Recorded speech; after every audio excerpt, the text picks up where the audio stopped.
You come to the United States, there's over, oh, this is what I say to people all the time. They're like, oh my God, China's going to come get us. Russia's going to come get us. All these countries are going to come get us. There are 400 million guns in the United States. You're going to find out why we are the largest militia ever put together. Please come here and make trouble. Russia, come on. Come on. China, come on. Anybody who wants to around is going to find out. You're going to find out why we are the biggest militia in the world.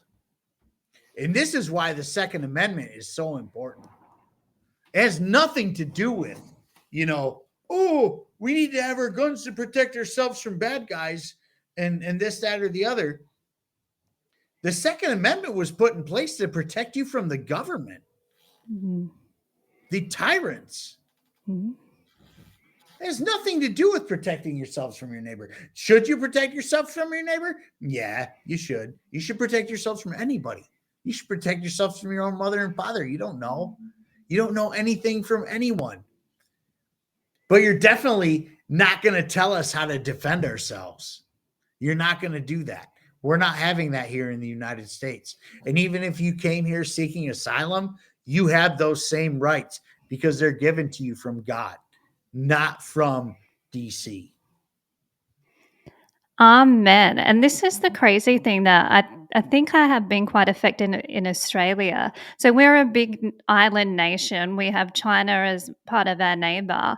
We are literally sitting ducks because most of us don't have guns. Those of us do have guns have very specific reasons why we can use them. And if we use it for the wrong purpose that we're licensed for example, taking a hunting rifle out when we've only applied for a permit to use it at the range, we can lose our guns. This is how controlled we are in Australia. But the argument is we are an island nation of only 26 million people. Wouldn't it be smarter if we took a leaf out of America's book and at least had people with firearms who, in the event that we are invaded, we can defend ourselves and our nation if we want to get all patriotic about it. But even then, the government says, no, we've got our military. We'll just keep putting more money into the military budget. And you just sit at home and don't worry about it. We will keep you safe. That's what I try and had to deal with in Australia, is this mentality that the government is there to protect you and will keep you safe. Is it similar here? They're pushing the same exact narrative.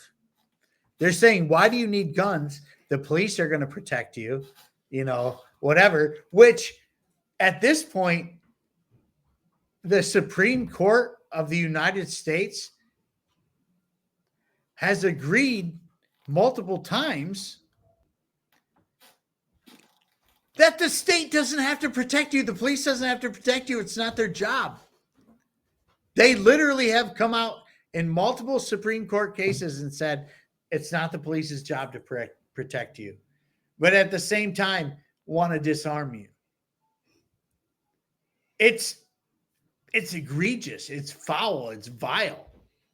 These people, you're telling me right now that the people who are responsible for slaughtering over 250 million people throughout history, which I'm talking about the United States government, the people who are responsible for slaughtering 250 million plus people are trying to tell you how to defend themselves or yourself. That's not how this works at all. Not even a little bit. It's absolutely insanity. And actually, I see somebody in the chat. New York has more police officers than the Australian Army. New York is an abomination. Let me tell you something about New York. Free Dexter Taylor.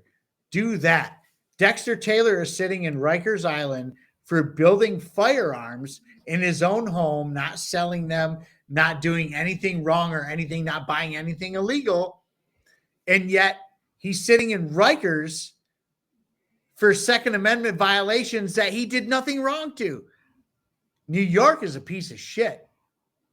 Obviously, Abina Darka was his judge. And his judge said, Abina Darka, his judge, literally said the Second Amendment is allowed in her courtroom. And it flies because of maritime laws.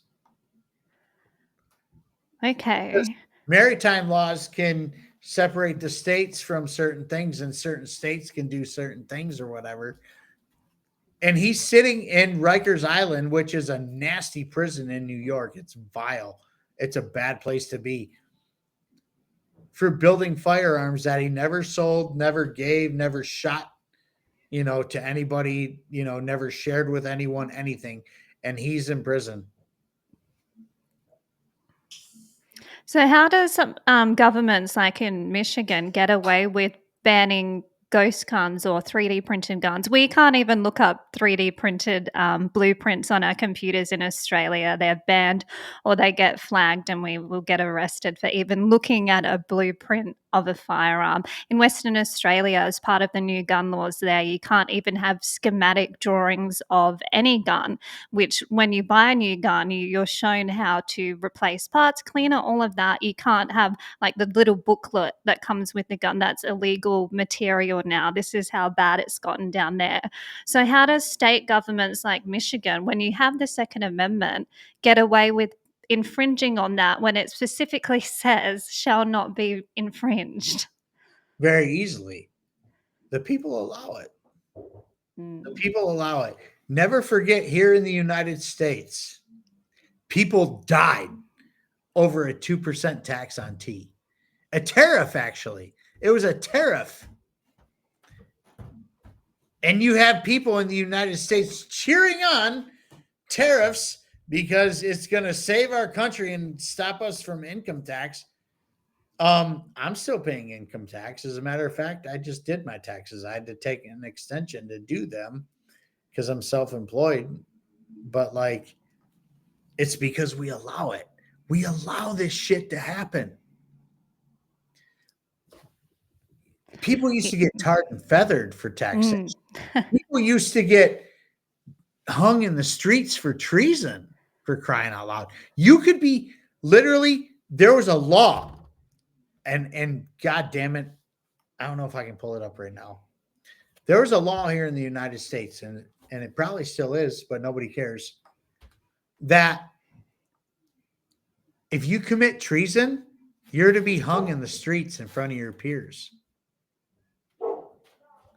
Guess what happens in the United States every day? Every day. Treason. Treason, treason, treason.